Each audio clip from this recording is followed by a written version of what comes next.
बिस्मिल्लाहिर्रहमानिर्रहीम। आज का जो हमारा लेक्चर है वो chapter number 14 electromagnetism, chapter second year physics के पास्ट ईयर्स के एमसीक्यूज़ को डिस्कस करना है।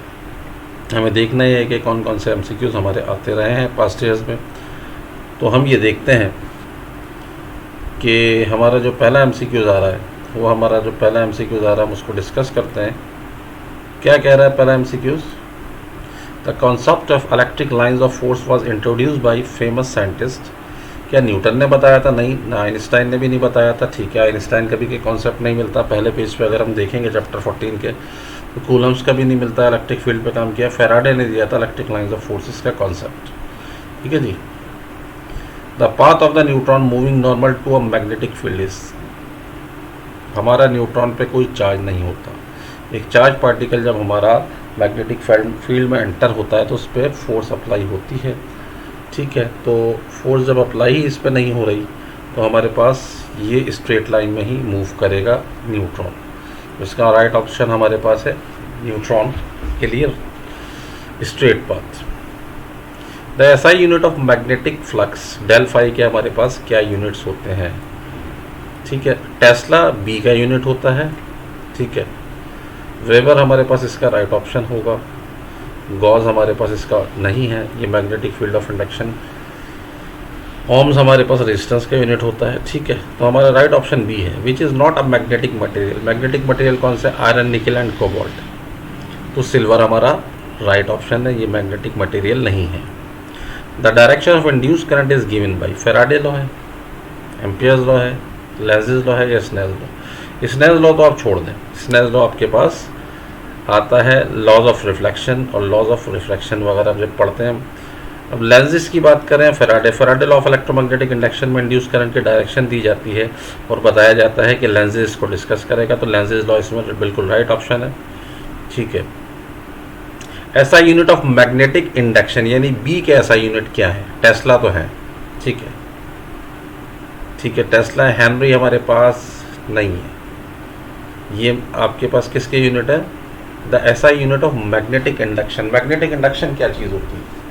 इलेक्ट्रोमैग्नेटिक इंडक्शन के अंदर आप पढ़ते हैं सेल्फ इंडक्शन। ठीक है, ये बी नहीं होती, ये सेल्फ इंडक्शन होगा, ये म्यूचुअल इंडक्शन। इनके यूनिट हमारे पास हेनरी होते हैं।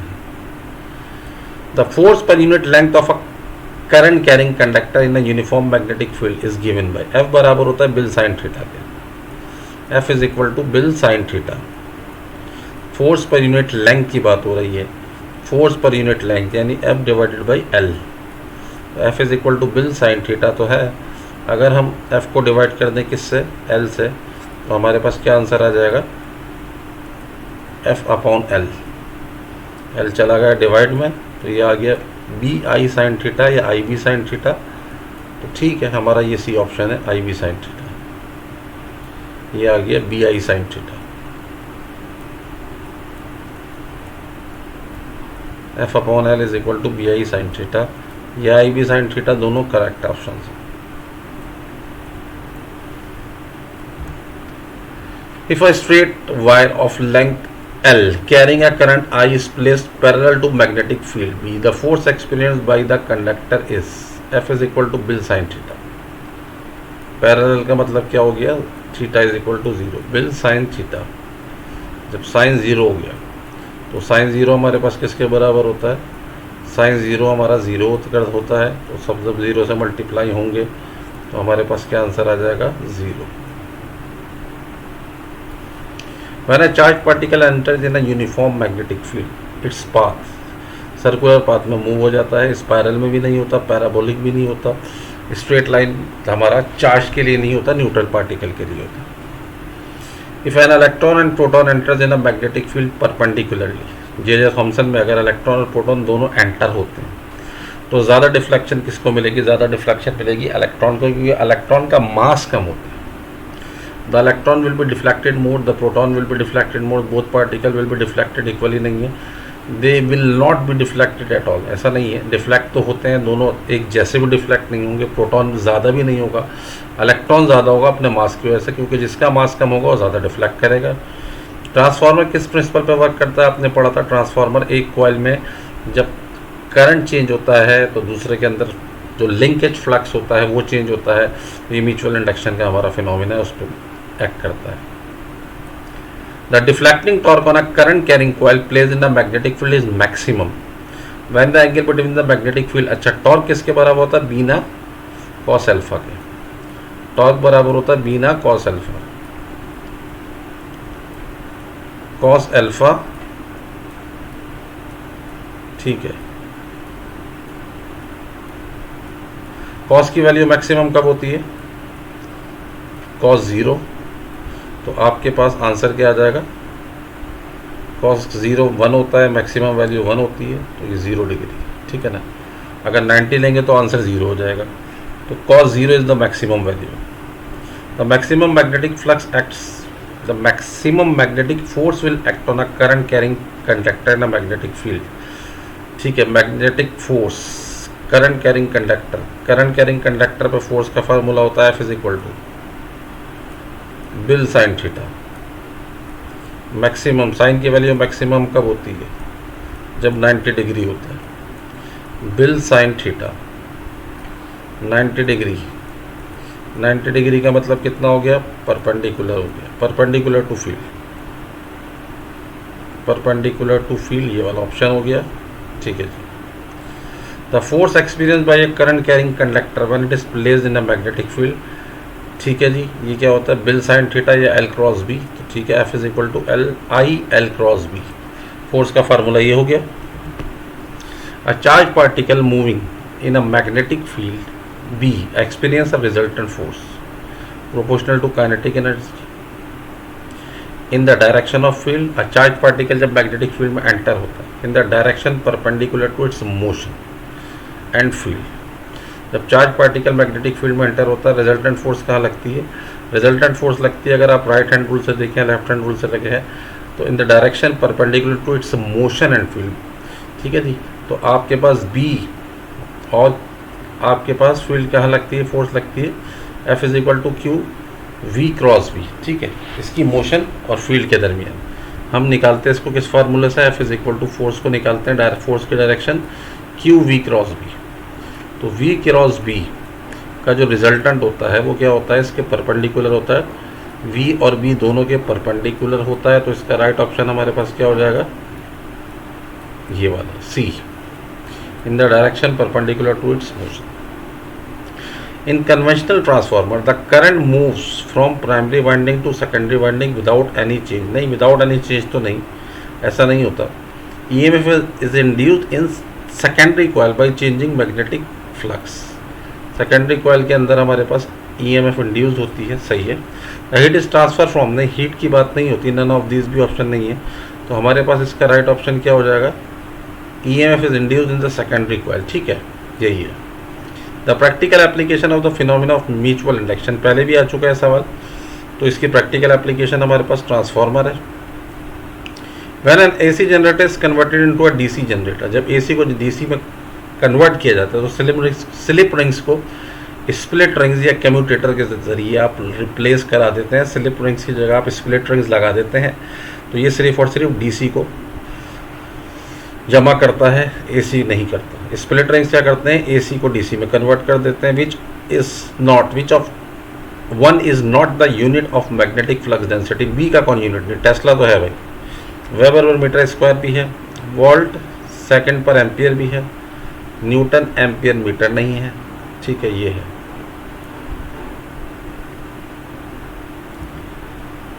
द यूनिट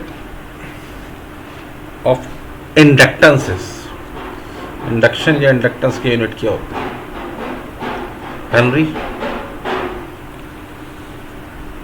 हेनरी आपके पास इसके राइट ऑप्शन हो गया हमारे पास हेनरी। म्यूचुअल इंडक्शन या सेल्फ इंडक्शन के ऐसा यूनिट हमारे पास क्या होता है, henry. In magnetic field the charge at rest experiences, अगर मैग्नेटिक फील्ड में चार्ज अगर रेस्ट में मौजूद है तो वो क्या फोर्स महसूस करेगा, minimum force, maximum force, zero force, zero force महसूस करेगा, क्योंकि F is equal to q v cross b, F is equal to q v cross B में अगर वेलोसिटी ज़ीरो हो जाए तो आपके पास क्या हो जाता है, फोर्स इस पे लगने वाली ज़ीरो के बराबर होगी।